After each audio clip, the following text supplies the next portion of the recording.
Hello friends, welcome to SashtiFoodPark. இன்றைக்கி வீடியோவில் சிக்கனை வச்சு ஒரு அருமையான டிஷ் பார்க்க போகிறோம். சிக்கன் சிந்தாமணி இதுதான் பார்க்க போகிறோம். இது செய்யறது ரொம்ப எளிமையாக இருக்கும். வாங்க பார்க்கலாம். சிக்கன் வாங்கும்போது சிக்கன் ஸ்டால்லையே சிந்தாமணிக்குன்னு சொன்னீங்கன்னா இந்த மாதிரி சின்ன சின்னதாக கட் பண்ணி கொடுத்துருவாங்க. நான் 1/2 kg சிக்கன் வாங்கியிருக்கேன். இதுக்கு 2 பெரிய வெங்காயம் சின்ன சின்னதாக கட் பண்ணியிருக்கேன். நீங்கள் சின்ன வெங்காயம் சேர்த்துக்கலாம். சின்ன வெங்காயம் சேர்க்குற மாதிரி இருந்தால் அதிகமாக சேர்த்துக்கோங்க. இந்த டிஷ்ஷுக்கு வெங்காயம் அதிகமாக இருக்கணும். அடுத்து 10 பல் பூண்டை இந்த மாதிரி தட்டி வச்சுருக்கேன். நெக்ஸ்ட்டு வரமிளகாய் 10 எடுத்திருக்கேன். அதை 2ஆக கட் பண்ணி அதுக்குள்ளே இருக்க சீட்ஸ் எல்லாம் எடுத்துருங்க. சீட்ஸ் எல்லாம் எடுக்கும்போது இதில் காரம் இருக்காது. இந்த டிஷ்ஷுக்கு வரமிளகாய் அதிகமாக சேர்க்கணும். இப்போ டிஷ் ஸ்டார்ட் பண்ணிடலாம். தேவையான அளவு ஆயில் சேர்த்துருக்கோம். ஆயில் ஹீட் ஆனதும் இதில் கொஞ்சமாக சோம்பு சேர்த்துக்கிறோம்.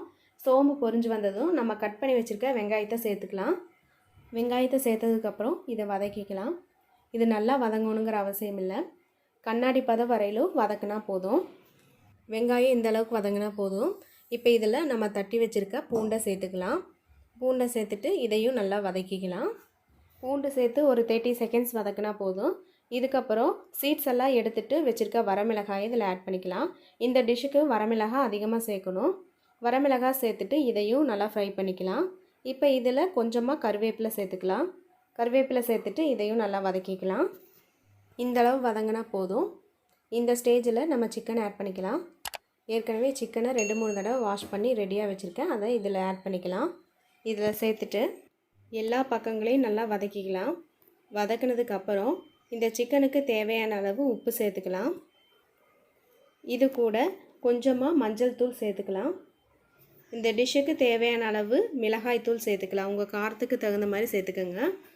இப்போ இது எல்லாத்தையும் நல்லா ஃப்ரை பண்ணிக்கலாம். ஃப்ரை பண்ணிவிட்டு இதை வேக விட்டுறலாம். இதுலேயே தண்ணி விட்டு வேகிறதுனால ஸ்டார்டிங்கில் தண்ணி சேர்க்க வேண்டாம். இது வெந்து வர்றதுக்கு 10லேருந்து 15 நிமிஷம் டைம் எடுத்துக்கும். அப்பப்போ எடுத்து இதை கலந்து கொடுத்துடலாம். தண்ணியெல்லாம் ட்ரை ஆகிருச்சு, சிக்கன் கொஞ்சம் வேகலை அப்படின்னா அதுக்கு அளவாக மட்டும் தண்ணி சேர்த்து வேக விடுங்க. சிக்கன் வெந்து தண்ணியெல்லாம் ட்ரை ஆனதுக்கப்புறம் இது மேலே கொஞ்சமாக கொத்தமல்லி தழையை தூவி எலுமிச்சம்பழ சாறு கொஞ்சமாக பிழிஞ்சு இதையே நல்லா வதக்கிக்கலாம். லாஸ்ட்டாக 2 ஸ்பூன் அளவு நல்லெண்ணெய் இதில் சேர்த்து இதை லைட்டாக கலந்துக்கலாம். அவ்வளோதான், சிக்கன் சிந்தாமணி சூப்பராக ரெடி ஆயிடுச்சு. இந்த டிஷ் குயிக்காக செஞ்சிடலாம். டைமும் அந்தளவுக்கு இழுக்காது. இதில் நம்ம மசாலா ஐட்டம்ஸ் எதுவுமே சேர்த்துக்க மாட்டோம். எல்லாமே சிம்பிளாக பண்ணியிருப்போம். டேஸ்ட்டும் சூப்பராக இருக்கும். நம்ம நார்மலாக சிக்கன் வறுவல், சிக்கன் கிரேவி அந்த டேஸ்ட்டை விட இது சூப்பராக இருக்கும். இது எல்லா வகை மெயின் டிஷ்ஷுக்கும் சூப்பரான சைட் டிஷ்ஷாக இருக்கும். ட்ரை பண்ணி பாருங்கள். இந்த வீடியோ பிடிச்சிருந்தால் லைக் பண்ணி ஷேர் பண்ணுங்கள். நீங்கள் இன்னும் நம்ம சேனலுக்கு சப்ஸ்கிரைப் பண்ணலைன்னா மறக்காமல் சப்ஸ்கிரைப் பண்ணிடுங்க.